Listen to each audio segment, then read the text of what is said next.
دوستو محرم کا مہینہ چل رہا ہے۔ یہ مہینہ نہ صرف اسلامی کیلنڈر کا پہلا مہینہ ہے بلکہ ساتھ ساتھ اس مہینے کو مذہب اسلام میں ایک مقام حاصل ہے۔ اسلام میں اس مہینے کے اہم ہونے کی وجہ سے تو کئی ریجنز ہیں، لیکن جو سب سے بڑی وجہ ہے وہ ہے اسلام کے آخری پیغمبر محمد صلی اللہ علیہ وآلہ وسلم کے نواسے یعنی حضرت امام حسین رضی اللہ تعالیٰ عنہ کی اسی مہینے میں شہید ہونا۔ دوستو ہر سال جب بھی محرم آتے ہیں آپ کو امام حسین کے شہادت کے ریلیٹڈ بہت ساری باتیں سننے کو ملتی ہیں۔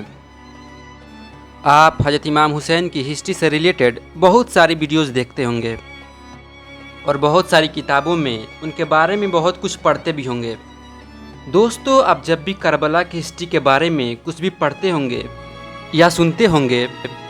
تو آپ کو یہی معلوم چلتا ہوگا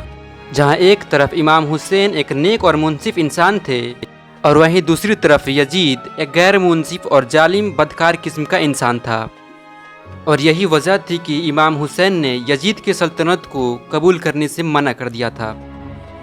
دوستو اس بات میں کوئی شک نہیں ہے کہ یزید ایک ظالم قسم کا انسان تھا۔ اس کی ہسٹری پڑھنے سے پتہ چلتی ہے کہ اس نے ظلم و ستم کی ساری حدیں پار کر دی تھی، اور اسی وجہ سے امام حسین نے اس کے ہاتھ پر بیعت کرنے سے انکار کر دیا تھا۔ دوستو اسلام کے آخری پیغمبر یعنی حضرت محمد مصطفیٰ صلی اللہ تعالیٰ علیہ وآلہ وسلم کے ظاہری طور پہ پیدا ہونے سے بھی پہلے عرب دیش میں دو خاندانی بھائی رہا کرتے تھے،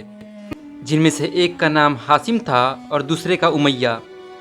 دوستو اس وقت ہاشم کے پریوار کو ہی کعبے کے نظام کو سنبھالنے کی ذمہ داری تھی، یعنی ہاشم کے گھر والے ہی کعبے کے ساری انتظامات کو دیکھا کرتے تھے۔ ساتھ ہی ساتھ ہاشم ایک بہت نیک انسان تھے اور جو بھی ان سے ملا کرتا تھا ان کے دل میں ان کے لیے محبت پیدا ہو جایا کرتی تھی۔ خانہ کعبے کی ذمہ داری اور نیک انسان ہونے کی وجہ سے ہی ان کی پوری عرب میں عزت ہوا کرتی تھی۔ وہیں دوسری طرف امیہ کا کردار بڑا کڑک تھا، جو بھی اس سے ایک بار ملا کرتا تھا دوبارہ نہ ملنے کی ہی دعا کرتا تھا، کیونکہ اس کا اخلاق اور لوگوں سے بات کرنے کا طریقہ بڑا ہی غلط تھا۔ اس وجہ سے اس کو کوئی عزت نہیں دیا کرتا تھا، لیکن امیہ اپنے بھائی ہاشم سے اسی وجہ سے جلا کرتا تھا۔ اسی وجہ سے امیہ ایسی بہت ساری حرکتیں کیا کرتا تھا کہ جس کی مدد سے اپنے بھائی ہاشم سے بھی زیادہ عرب دیش میں عزت مل سکے، لیکن وہ اپنے اس مقصد میں کامیاب نہیں ہو پاتا تھا۔ لیکن دوستو امیہ اور ہاشم کی دشمنی بڑھتے چلی گئی، لیکن اس بات میں کوئی شک نہیں ہے کہ یہ نفرت ایک طرفہ تھی، لیکن امیہ کی یہ نفرت اتنی خطرناک تھی کہ یہ امیہ کے مرنے کے بعد تک بھی قائم رہی۔ جیسے امیہ ہاشم سے نفرت کیا کرتا تھا ویسے ہی امیہ کے آنے والی نسلیں بھی ہاشم کے نسلوں سے نفرت کرنے لگی۔ جہاں ایک طرف ہاشم کا پریوار بنو ہاشم کے نام سے مشہور ہوا، وہیں دوسری طرف امیہ کا پریوار آگے جا کر بنو امیہ کے نام سے مشہور ہوا تھا۔ آگے جا کر ہاشم کے پریوار میں ہی اسلام کے آخری پیغمبر محمد مصطفیٰ صلی اللہ علیہ وآلہ وسلم کی پیدائش ہوئی تھی، اور جب 40 سال کی عمر میں اللہ کے نبی محمد صلی اللہ علیہ وآلہ وسلم نے عرب کے لوگوں کے سامنے اپنے نبی ہونے کا دعویٰ کیا، اس میں تو کوئی شک نہیں ہے کہ پورا مکہ ہی آپ کے خلاف ہو گیا تھا اور آپ کو نبی ماننے کے لیے راضی نہیں تھا۔ لیکن سب سے زیادہ کسی کو دکھ ہوا تھا تو وہ بنو امیہ تھا۔ لیکن بنو امیہ کو سب سے زیادہ دکھ اس بات کی تھی کہ اس کے دشمن خاندان میں یعنی بنو ہاشم میں ایک نبی کیسے پیدا ہو سکتا ہے۔ دوستو اگر آپ ہسٹری کو گہرائی سے پڑھنے کی کوشش کریں گے تو آپ کو معلوم چلے گا کہ اسلام کی ابتدا میں مسلمانوں اور مکہ کے قریش کے درمیان جتنی بھی جنگیں ہوئی ہیں ان میں زیادہ تر جنگوں میں مسلمانوں کی دشمن فوج کے طرف سے بنو امیہ کے سردار یعنی ابو سفیان نے سپہ سالاری کی ہے، اور مکہ فتح ہونے سے پہلے تک ابو سفیان ہی وہ انسان تھے کہ جنہوں نے اسلام کے سب سے بڑے دشمن ہونے کا کردار نبھایا تھا، کیونکہ ابو جہل تو پہلے ہی جنگ بدر میں مارا جا چکا تھا۔ لیکن کہتے ہیں کہ اللہ کی رحمت بہت بڑی چیز ہے، پتہ نہیں کب کس کو اور کیسے ہدایت دے دے۔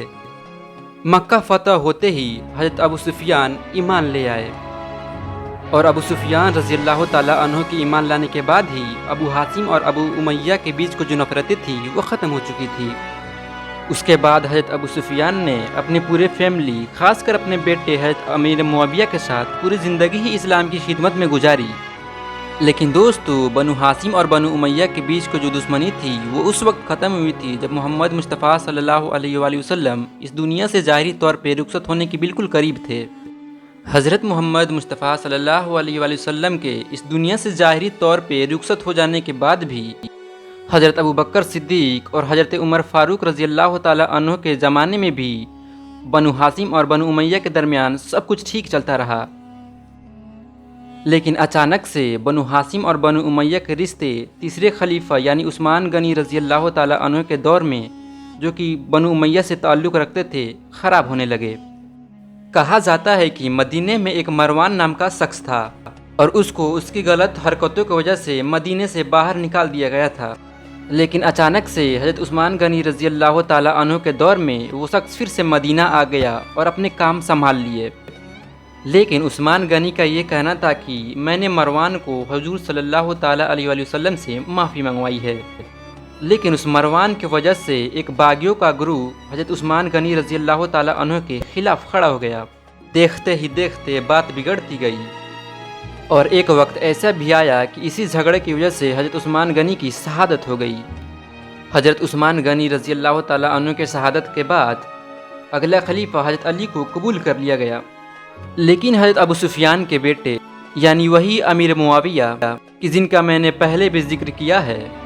انہوں نے حضرت علی کے سامنے ایک شرط رکھ دی کہ حضرت علی خلافت سنبھالتے ہی حضرت عثمان غنی کے قاتلوں سے بدلہ لے۔ دوستو، آپ کے جانکاری کے لیے بتاتے چلے کہ حضرت معاویہ بھی اس وقت ملک شام کے حکمران تھے، جو کہ اسلامک سلطنت کا ہی ایک حصہ تھا۔ حضرت علی کا اس شرط پہ یہ کہنا تھا کہ میں ابھی بدلہ نہیں لے سکتا کیونکہ مدینے کے حالات ابھی بہت ہی خراب ہیں، اور اگر ہم ابھی بدلہ لیں گے تو مدینے کی حالات اور بھی زیادہ خراب ہو جائیں گی، باغی اور تعداد میں بڑھتے چلے جائیں گے۔ اس لیے پہلے مدینہ کے موجودہ حالات کو صحیح ہونے دیا جائے، اس کے بعد ہی عثمان غنی کے قاتلوں سے بدلہ لیا جائے۔ لیکن اس بات کو لے کر حضرت علی اور حضرت امیر معاویہ کے بیچ جھگڑا بڑھتا چلا گیا اور ان دونوں صحابیوں کے بیچ ہونے والے اختلاف سے ان کو سب سے زیادہ فائدہ ہوا، جو ظاہری طور پہ مسلم تھے لیکن اندر سے اسلام کے دشمن تھے۔ ان لوگوں نے اس موقع کا فائدہ اٹھا کر مسلمانوں کو آپس میں ہی لڑا دیا اور اس طرح مسلم اتہاس میں پہلی بار سول وار ہوا۔ ایک مسلم بھائی کی تلوار دوسرے مسلم بھائی پہ اٹھ چکی تھی۔ دوستو، مسلمانوں نے ہی آپس میں دو جنگیں لڑی، جن میں سے ایک جنگ کو جنگ جمل کے نام سے جانا جاتا ہے اور دوسری جنگ کو جنگ صفین کے نام سے جانا جاتا ہے۔ دوستو، حضرت علی کے خلافت کا پورا دور مسلمانوں کے درمیان حالات کو بہتر کرانے میں ہی گزر گیا۔ حضرت علی اپنے خلافت کے دور میں اپنے اندرونی معاملے کو ہی سلجھانے میں بزی رہے اور آخرکار اسی مشغولیت میں ہی حضرت علی کی شہادت ہو گئی۔ دوستو، حضرت علی کے فوراً بعد حضرت حسن ابن علی نے خلافت کے پوزیشن کو سنبھال لیا تھا،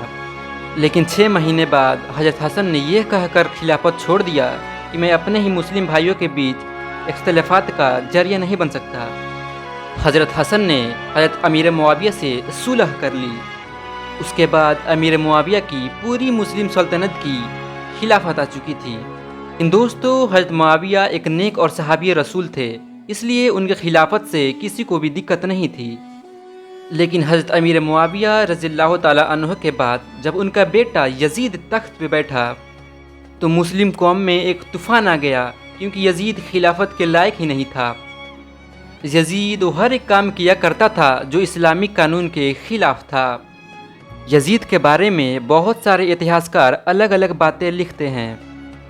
کوئی اسے شرابی بتاتا ہے، کوئی اسے زناکار بتاتا ہے، لیکن دوستو سبھی اتہاسکار ایک بات پہ راضی ہوتے ہیں کہ یزید خلافت کے لائق نہیں تھا، اور یہی وجہ تھی کہ امام حسین نے یزید کی مخالفت کی اور آپ نے لاکھ دباؤ میں آ کر بھی یزید کی بیعت کو قبول نہیں کیا تھا۔